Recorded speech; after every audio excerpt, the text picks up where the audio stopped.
Hello, hello, language lovers. Welcome back to LingoCast, the podcast of your language journey. I'm really excited to be here once again. And of course, I'm not alone, right? I'm here with Eliseu. How are you today, Eliseu? Hey Sam, how are you? Yeah, I'm doing well. I'm very excited for today's episode. I think we have a lot of interesting experience to share about this topic. So yeah, and how are you doing? I'm doing great. Thank you for asking. Actually, I'm kind of melting. I'm not gonna lie. It's very hot here in Rio. For those who don't know, we had like records. We broke records of heat sensation here in Rio, in the whole state. I would say. I live in the city of São Gonçalo, and here it's really, really hot. Right now it's 34 according to the weather forecast, 34 degrees Celsius. But I honestly feel much hotter, And yeah, so, but I'm still here and I'm really excited once again to talk about language learning, our experiences. And we have a specific topic today, which is controversial, I would say, for some, maybe, but really, really interesting. I don't think nobody, honestly, has talked about this topic the way we will talk about it today. So I think you really should watch this or listen to this until the end of the episode because it's going to be a great one, trust me. But before we get into the episode, we have to talk to you about our amazing Patreon program, and you get a lot of benefits from the Patreon. You get access to full episodes. You get the chance to interact with us and even suggest the topics that you want to see in future episodes. You get access to our blog, to exclusive content, and much more. I'll let you talk about the rest of the benefits in the Patreon, Eliseu. Yeah, so you can find in the description of the episode. You have all the information there. So you can be part of our group. You can have access to full episodes, to our blog. We can have calls with us as well. So, and you can also find in the description of the episode our PayPal link. So if you want to support even more our project, you can support us via PayPal and donate some money to our project and help us to improve our content, to help us to produce even more content. So yeah, any help is very welcome. Thank you very much. This way, you're showing your support and showing that you love this podcast and that you want us to continue doing this for you guys. All right, awesome. Without further ado, you probably already saw in the title of the episode what we're talking about here. We're going to talk about fake polyglots. And it's something that everyone already thought about, I think. Everyone already seen, maybe, and thought about this, like saw someone online and they thought like, is this person for real? Like, is this person doing this out of actual skill, like, and actually like knowledge? Or is this just a clickbait video or something? So this is something that I'm really passionate about, this kind of topics. And I'm also going to talk about today about the fact that I've been exposed, guys. No, I mean, there is someone posted a video a long time ago, actually, about my content and my videos on YouTube. Yeah, they were criticizing and saying that my videos were like fake and stuff like that. But before we talk about this, I'll leave this more towards the end of the episode. But I wanna ask, before I talk about Mundolingo, Eliseu has a question for us. Yeah, I want to bring this question about how do we feel when someone asks us if someone says that we are fake polyglots, or really ask us like, do you really speak all these languages? Because recently happened to me. Of course, it happened before that, but happened to me that I gave an interview to a Brazilian polyglot, and most of the Brazilians, they were very nice to me. They followed me, they asked me questions and so on. But I think two people, they said, okay, he's pretending that he speaks these languages, or he just know few phrases, because they cut the interview. Yeah, so it was added, so you couldn't see that when I was speaking some different languages, I was not speaking everything that I did during the interview when they published the reel on Instagram. So that was different. And my first thought was, wow, I've been doing that for 11 years, and I mean, to hear such a thing, like how would I be able to pretend or something? But then I was, I just came back to the feeling that, so many people send me very nice messages, like, why would I worry about that? There are always some people, for whatever reason, they would, question, or they would hate on us for whatever reason. So yeah, I stayed chilled with that. So it wasn't I wasn't sad about it, but of course, like, my first feelings were like, wow, I didn't expect that was not a message I wanted to transmit. Like, someone think that I was, I don't know, reading, pretending, or just knew a few phrases. But how about you? How do you feel when you hear this kind of comment, especially you, that in your case, that you had a video about you on YouTube, or still has? I don't know if the video is still there. Yeah. So I thought it wasn't. I thought the video got deleted or something because I couldn't find it. But then after looking a little bit, I eventually saw it, and yeah, it's still there.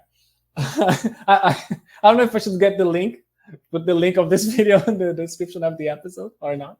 But how do I feel about this? Honestly, I just feel like I don't feel angry at all about this. Like, not at all. I think everyone is entitled to their opinion when it comes to like something like this, which is, it's not a crime to think I'm a fake polyglot, right? It's not. I mean, it's a crime, or it's something really bad when you say that I'm trying to scam people, which is something I saw there, and this is not cool. Like, this is really messed up, and I get a little bit sad when I see something like that, because this It's an person, accusation, actually, huh? Like, yeah, exactly. But even more than that, I feel like the person that's doing that really is struggling with something, right? Like, they are really struggling with they have internal issues, some internal pain that will encourage them to go and look for this kind of stuff, right? Because this person did several videos about other polyglots, and even like amazing people that I really respect and admire. And unfortunately, that's very sad, because like probably there's some kind of trauma that happened, something that happened in this person's life that made them decided to go ahead and publish these kind of things, right? This kind of hate speech and stuff like that. But how I feel, I just feel like I wish this person could get over that, and actually try and talk to someone from the field, right? To a polyglot, and like get through with this, because these assumptions, these things that they have are not true, because you can't just assume that everyone is fake, right? You can just say like every single polyglot. Let's say another topic then. Let's say like I can say like, for example, every single psychologist is fake. Like, they don't help anyone, or they're scamming people, right? This is absurd, and you're putting off, like, you're like discarding all the years, like you said, Eliseu, like years of studying, years of practice, and you're missing the chance of like meeting amazing people and actually learning from them by just discarding and saying that they are fake for no reason at all, just out of trauma, But this person needs help, and I hope that they can find their peace and that they stop doing this kind of thing, because I think new videos came out as well. So like, unfortunately, I feel like this person hasn't stopped. Like, there's a video from 4 days ago or something. So yeah, just but just let you guys know that this podcast here is not, this episode is not about like us attacking individual YouTubers, or just saying people are fake and stuff like that. No, of course there are bad people with bad intentions online, of course, like this will happen, right? But we're talking more about the concept and not the specific people that we may think or not think that are doing this kind of thing, right? yeah, 100%. And I also wanted to bring this question to you, that you, more than me, you go much more often to language events.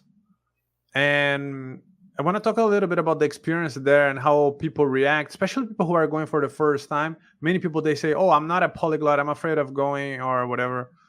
And so some people, they feel actually a little bit intimidated by the fact that you have like flags, more like many flags, or you speak many languages? Like, can you tell a little bit about how is it in your case, because you go very often to these kind of events, right?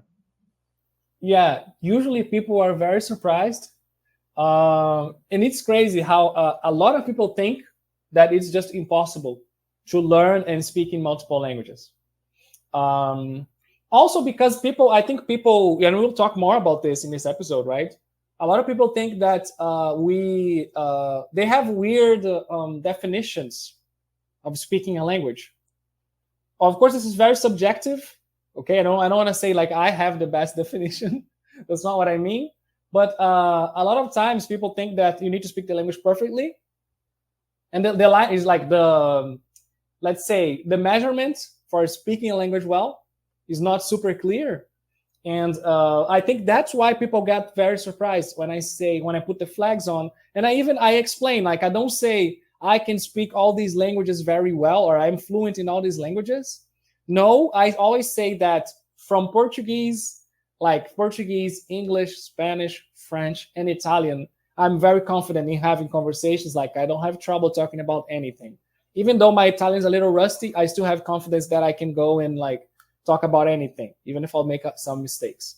But then German, Serbian, Russian, and I put Chinese now, I have different levels, right? Like, it's from that order, more or less. I can actually have conversations in them, but I always say I'm learning those languages. That's what I say.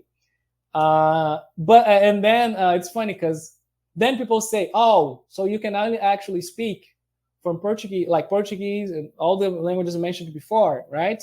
All the languages you're learning, you probably can't speak them. But this is the thing. I can actually speak in those languages, but in different levels, right? In Chinese, I can only say a few sentences. I just started, of course. But for example, in Serbian, I can hold a conversation. In Russian, I can have different conversations. But making mistakes doesn't mean that you can't speak the language at all, right? Or that you're a complete beginner.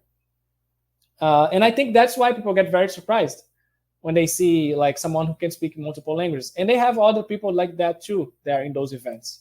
And people always are like, it's normal to feel surprised, but they have to know that it's possible. And actually, I don't want to sound like the motivational like coaches, like I have nothing against coaches either, but I don't want to say, oh, go, you just have to believe it. No, I'm saying that it's possible. There are techniques to get there, and there are the routine necessary to attain good levels in multiple languages. So that's the thing. That's this. We're going to talk a little bit more about that, right? Like about the skills actually and what you need to do that. But I wanted to share something. I don't go to very often to language events, but I'm a comedian, so I'm performing stand-up comedy in English, and the audience is very diverse. So you always have people from many different countries. And I like this environment because I like asking people like, oh, where are you from? Or when I hear people speaking a language, I start talking with them. And I noticed that some people, they kind of confuse and they the idea, like they think that I am showing off that I speak different languages. But for me, it's an opportunity to practice and use the languages. But some people, they actually do not understand that. Like, sometimes when you are a polyglot, you want to practice in almost every opportunity, or want to just help someone with a language. Like, I don't mind speaking Portuguese as well. But for other people who are not in the same bubble, they do not understand that, and they think that you are just showing off. And this is a little bit hard to explain. I'm not doing that to show that I speak many different languages. I'm doing it because I like speaking different languages. I like connecting with people from different cultures, but sometimes people think that I'm just doing that for attention. Does it happen to you as well? Yeah, absolutely. I also am I think I mentioned this before. Sometimes I'm scared about this in advance, that I don't want to sound like arrogant or something, right? I don't want to be someone who is like, look at me, I can speak many languages. And like you said it perfectly. You said when you do the shows, when you are performing in the stand-up concerts, I don't know how it's called. Mm-hmm.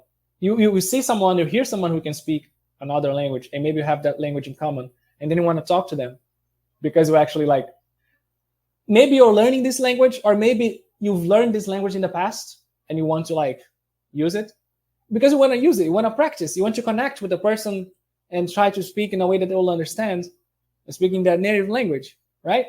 And yes, people will see that as showing off, and it's, for me, that's crazy.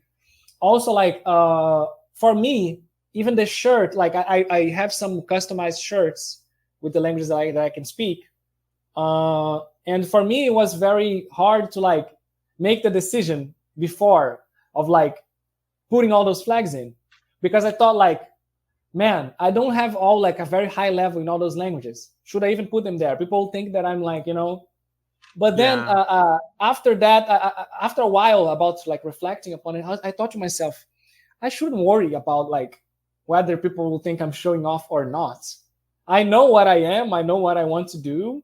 So like, even though, of course, this is not something like this. This is the problem with content on the internet, guys. You're listening to this, and I'm not saying that now I'm confident and now I can like, I don't care about anyone. No, but I'm in the process of like this detachment, like of letting go, like letting people judge me, right? So like I'm in this process, and I think doing these kind of steps are actually the way out of this way of thinking, doing things that are gonna be maybe being perceived, if you're afraid of being perceived as arrogant about doing something that you want to do, but it's a nice thing, like you're not doing bad for anybody, it's just something that you want to do and you know why you're doing it. You have to let like people judge you, because they will. If you are doing that in a stage, or if you are going to an event, people will have assumptions. There is just no way to control that. Therefore, I think you should just really use the language that you have, even if your level sucks. Put the flag there. Like if you like, even if you're like only like in Chinese, bro, I don't know almost anything. I just know a little bit, but I want to practice. That's why I'm there, right? And I want to speak to people, so I will use the language. I did this on the weekend. I talked to like people in a kind of restaurant, but unfortunately they were native speakers of Cantonese and not Mandarin, but they did understand me. But of course, the conversation didn't flow right. Like it was more like, oh, you can speak Mandarin, nice, and they would just revert to Portuguese because they live in Brazil. But I have a question for you about it. Like, when do you think we can say that we can speak a language? So what level do we need to have? What skill do we need to have? Because when people say, oh, okay, I speak this language, but okay, what level? But what level do you need to have to say, I can speak this language? This is very, very tricky. I was talking about this where I think it was in the picnic. We had a polyglot picnic on Sunday here in Rio. It was in Catete. And we had this picnic, and I think we were talking about this specifically, about fluency, if I'm not mistaken. And actually, no, it was actually on Friday, not on Sunday. It was on Friday in a event, a polyglot event that I do in Niterói. We were talking about like polyglots. So it's similar to that, right? Like you are asking, when can you say that you speak the language? And we actually got into that because we were talking about multilingual people or polyglots. And I think that it really depends. It's a very subjective concept. But like I agree with what my friend said, which is people have this general agreements, right? Like this general idea that you can say that you can speak the language if you are comfortable in using these languages in different situations, and being able to express yourself and understand the other person without too much effort, right? So like I think this is a general thing. So if you say you can't speak the language, that's what most people will understand, right? Although some people have higher expectations or a higher, let's say, standard for speaking a language, and that is fine. I think it should start, honestly, if I could give my opinion on it, it should start somewhere between that, like start in like being comfortable in using the languages in different situations without too much effort, and understanding in any situation without too much effort. In any situation, I mean spoken, written, right? Not too technical, like I would say intermediate advanced. That would be like the speaking part. And then What you choose from it, it's from you. Like it's up to you. If you want to say, for me to be fluent, I have to be C1, or like to speak the language, I have to be C1. Good for you. It's fine. But I think under intermediate, maybe that's too much, right? Yeah, 100%. I think you just remind me of something that I like to tell people, that there are two different things: the knowledge you have of the language and your speaking skills. These are two different things, because I've met people that they passed exams like C1 or even C2, but they didn't develop the speaking skills. So they had a knowledge, but their speaking skills were not as good as their knowledge. Of course, you need to have the knowledge to be able to use. But I think that this is something very important. Like some people say, "Oh, but do you really know this language?" And then what I tell people is, I think that we polyglots, after a certain amount of languages and a certain amount of practice, we develop some communication skills that we become like able to use our knowledge in a much more effective way. Which means that, for example, I remember when I gave the interview to a Belarusian channel after 6 weeks speaking Belarusian. Native speakers were actually impressed when I said I was speaking for if I was learning for 6 weeks. But on the other hand, people who are actually in our field, they know that I was using only high frequency words, and that it wouldn't surprise them. So I think there is also the perception that the native speaker has is a little bit different than perception that a polyglot might have regarding someone speaking a language, right? Like we were speaking earlier, a native speaker is very impressed by a good accent.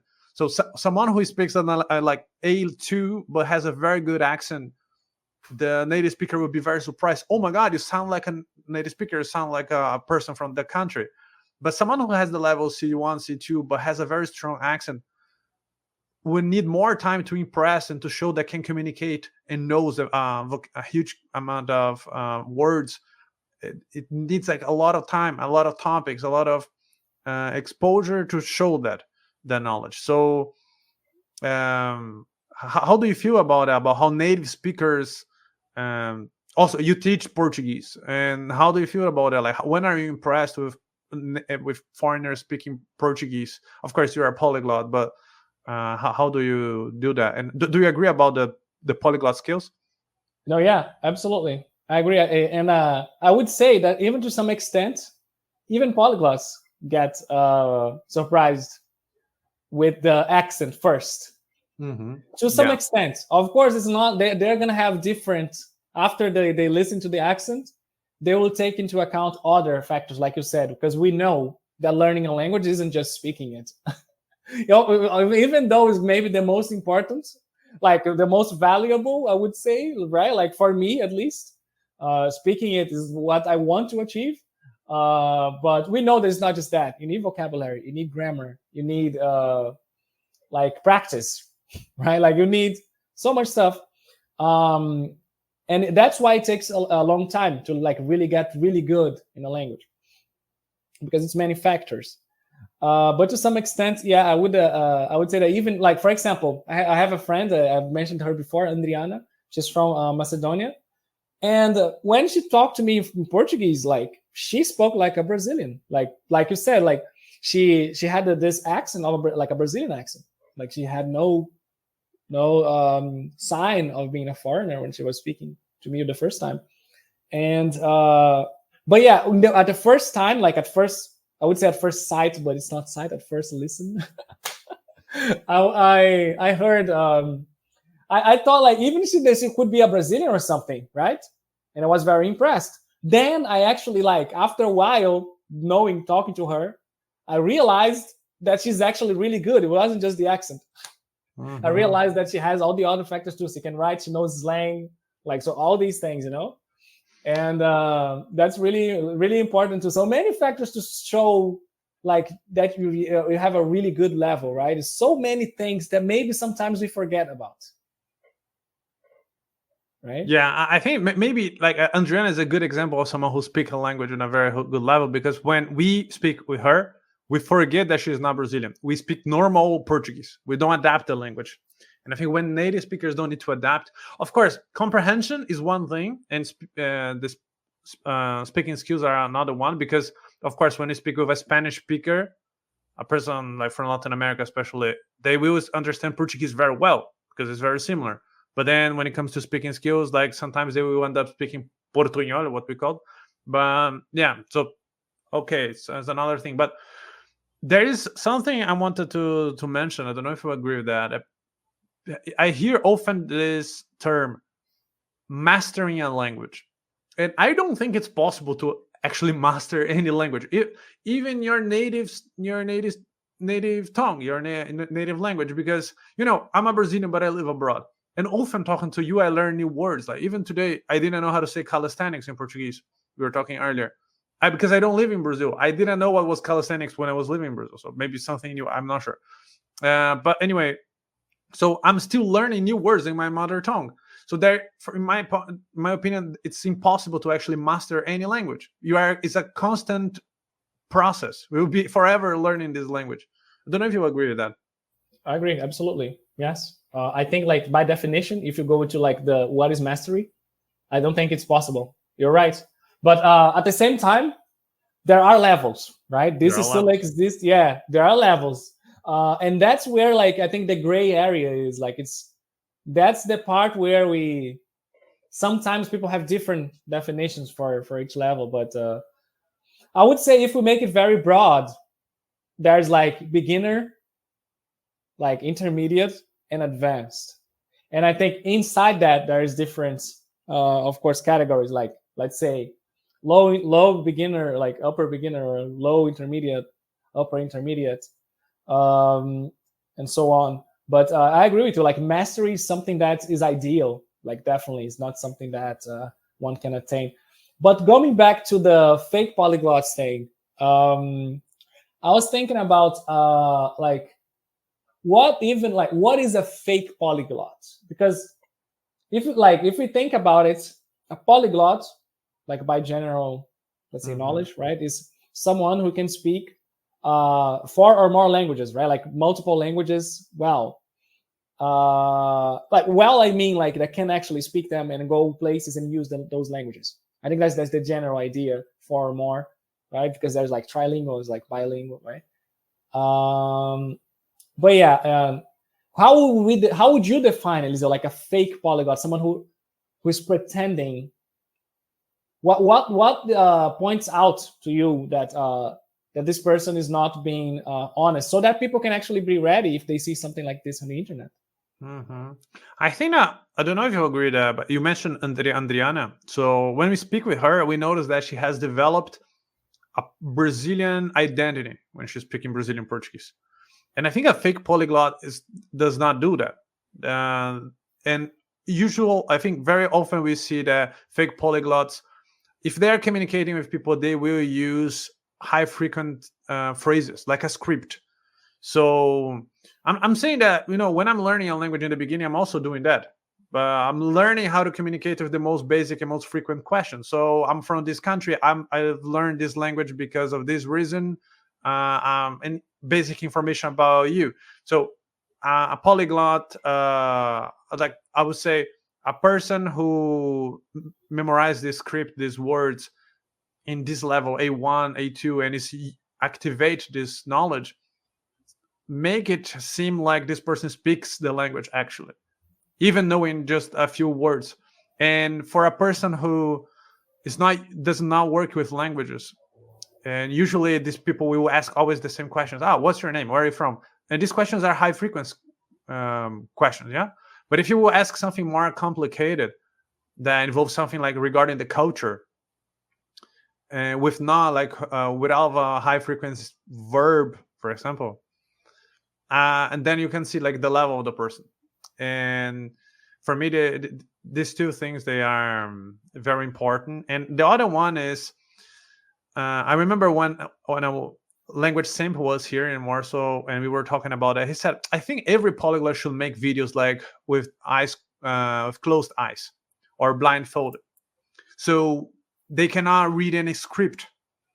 Because of course I was telling him like, okay, sometimes I have like not a script but some keywords because I want to remember everything I want to say. But on the other hand, Yeah, I mean that would be interesting as well, because you can pretend that you have a much higher level. You can have a A2 level, but you have a script, so you can read everything, and it seems like you have a C1 level. And I think this is also something that some fake polyglots will do. They will read a script. They will say again the high frequency phrases, and some people, they are good with sounds, with phonetics, so they will be able to emulate this and seem like they have a very good level in a language. So I think that there are all these factors. What do you think about it? No, I think you summed it up perfectly. I think then what someone, if you're looking to see like if the person is for real, if this polyglot is for real or not, make sure that if you can talk to them, like, because usually that's the case, right? Maybe you won't be able to talk to them, but you can look for a content in which they speak those languages that you saw them speaking, in like a different setting or like a longer period of time, not just like meeting people or stuff like that.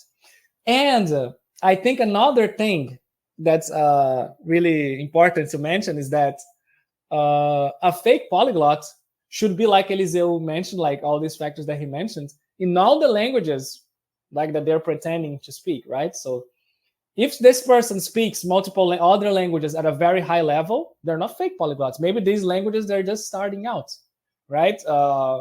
Because that's what we're talking about here. Don't get it twisted, guys. Like if you see people there, like they're starting out a language and they use high frequency words, but then you look for other videos and they have like 10, 8, I don't even know, 5, 6, I don't know, languages that they can speak really well. They're not fake polyglots, right? They are polyglots which are starting new languages. Yeah.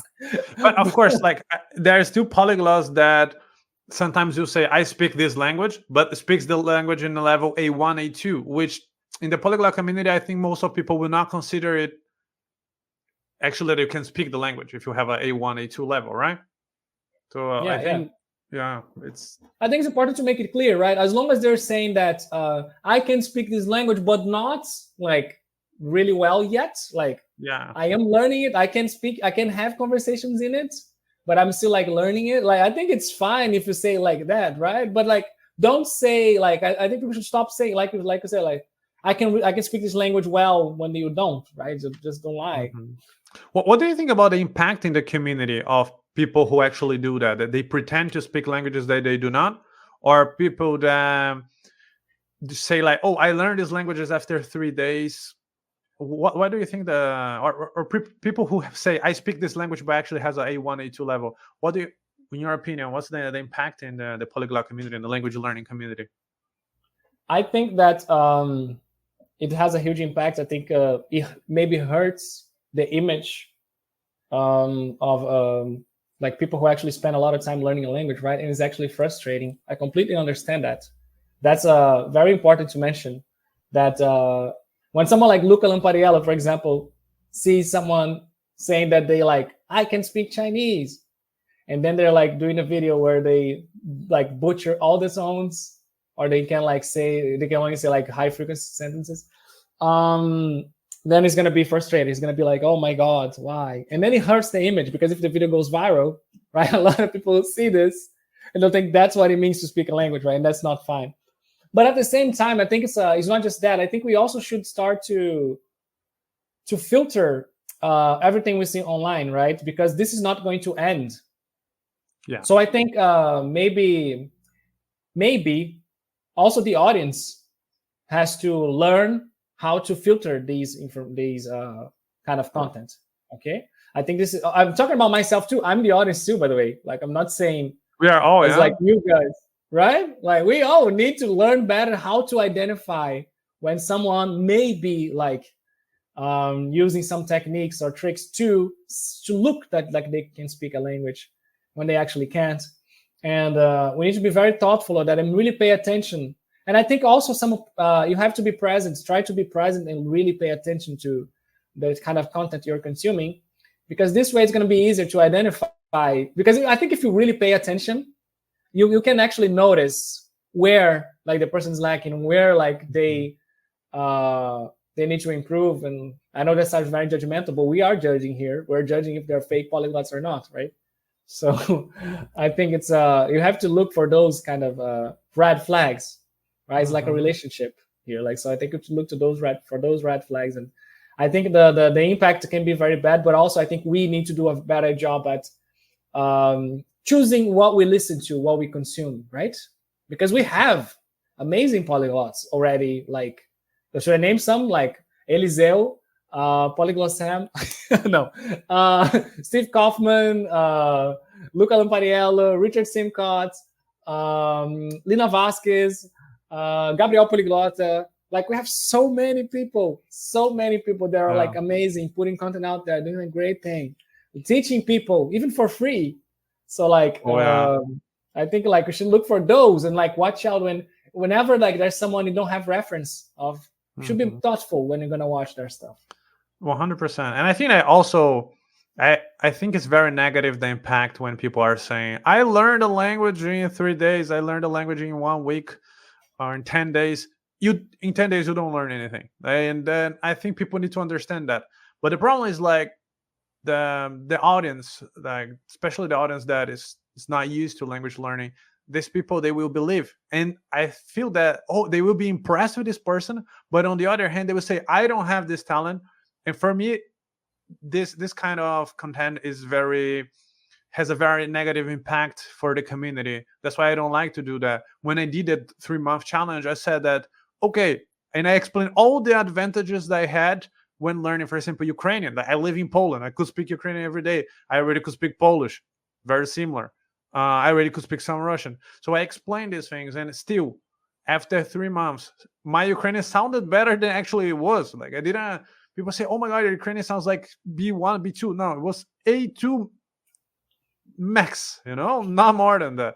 So that's the reality. I think that I'm going to tell a story. I don't know if I have ever mentioned that, but I talked with, I think 2 years ago, I was talking with Léo Bonotto, Brazilian polyglot. And at the end, I always ask you, like, who would you like to see on LingoCast? And he mentioned, there's a guy from Brazil. His name is Sam.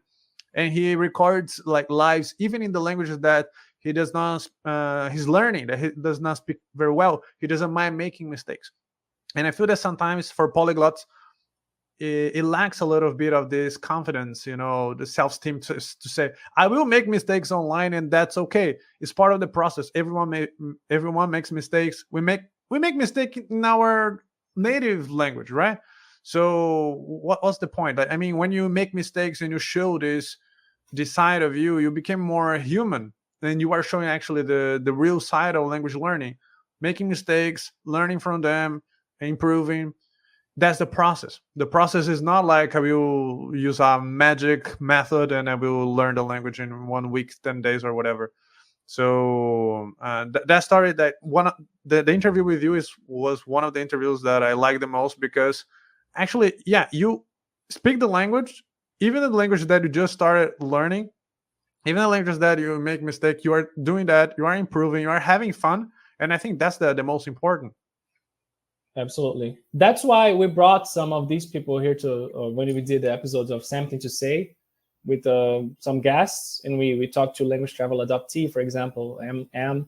We also talked to Lisa. So like these people that we brought here, they are a perfect example of what you said, like of being real, like showing your struggles, talking about it online, using the language that you don't speak well yet, like in very, let's say, not super scripted, um, not super scripted,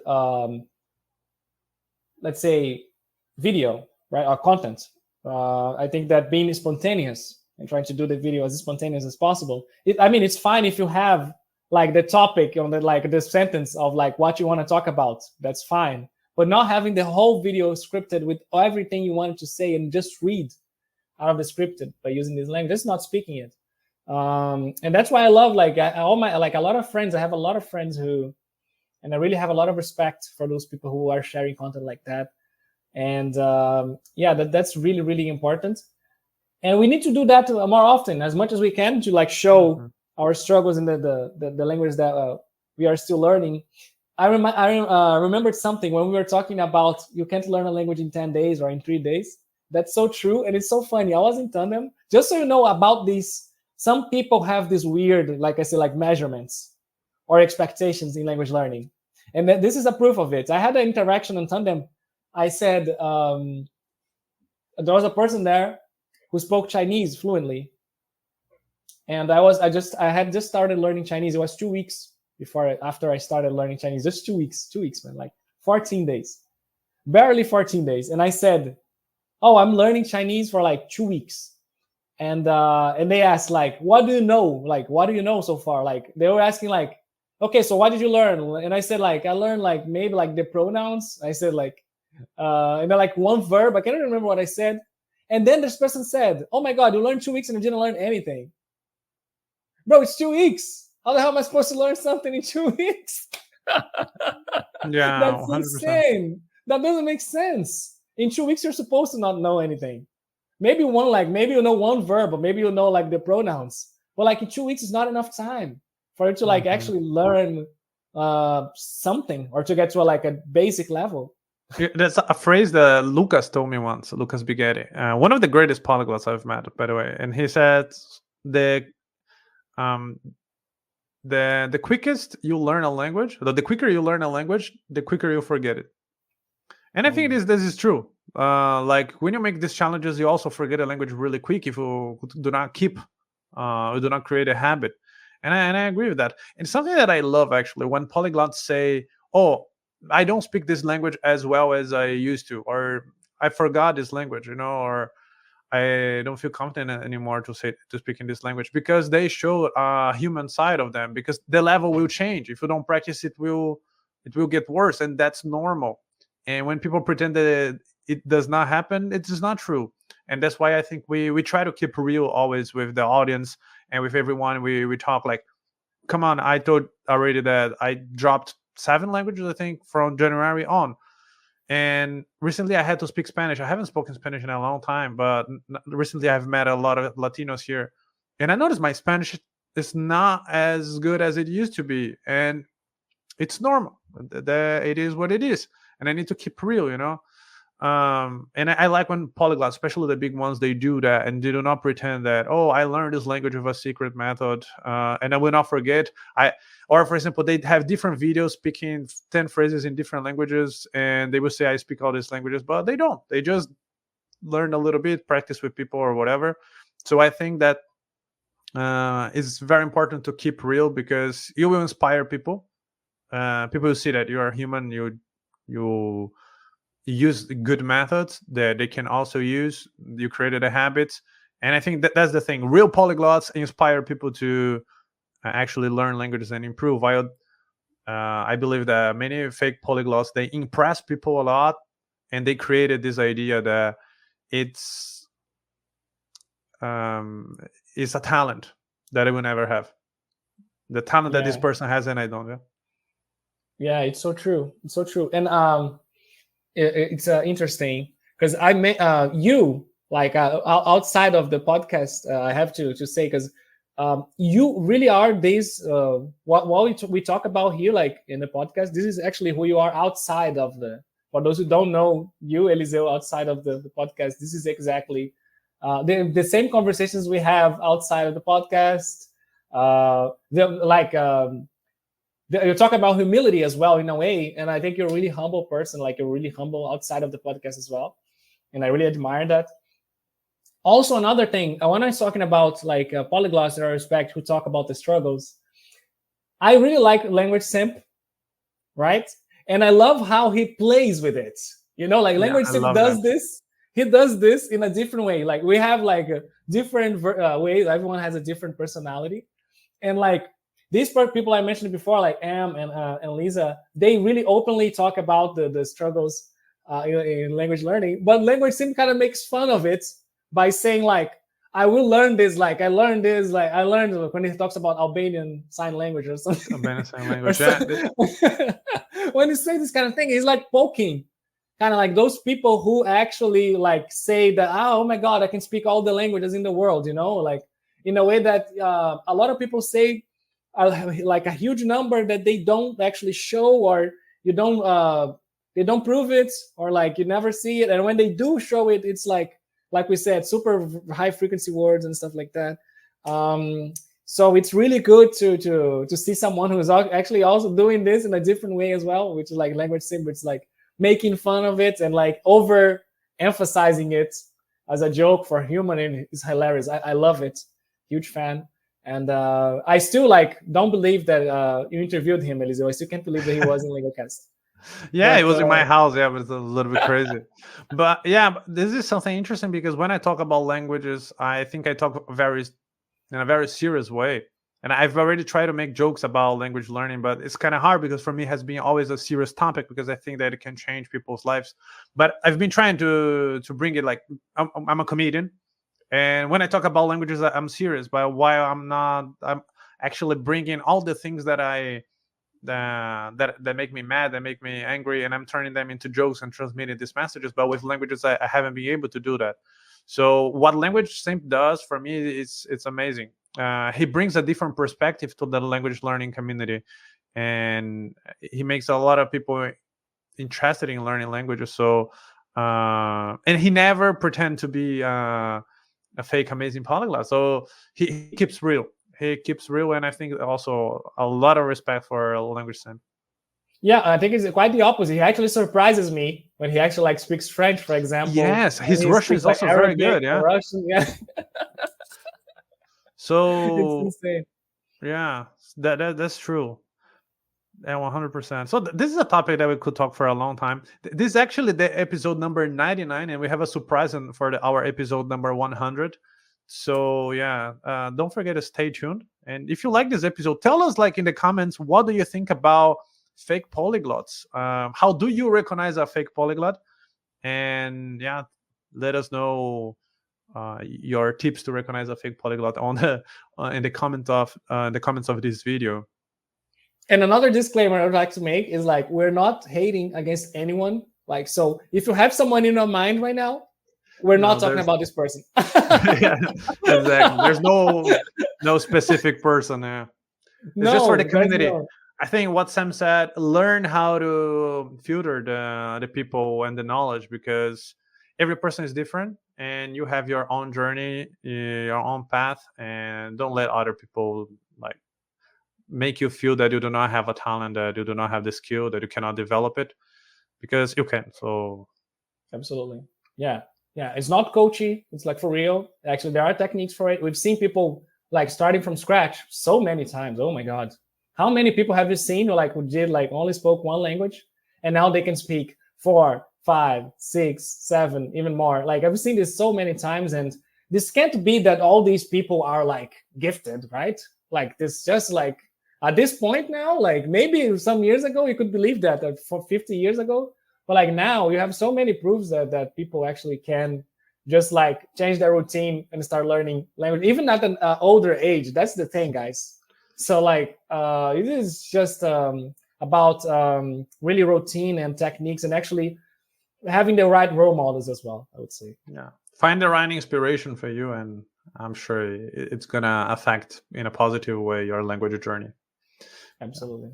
Thank you guys so much for listening. That was really a very important episode. Guys, again, episode 100 is going to be awesome. Stay tuned. And thank you for listening, like Eliseu said. And I hope you have an amazing, I don't know what day you're listening to this, but you have an amazing day, night, evening, afternoon. Yeah. Thank you for listening. Don't forget to like the episode and to subscribe to our channel so you can support even more our project. Yeah. And don't forget to enjoy your language journey. Of course. Thank you, guys. See you in the next one, in the 100 one.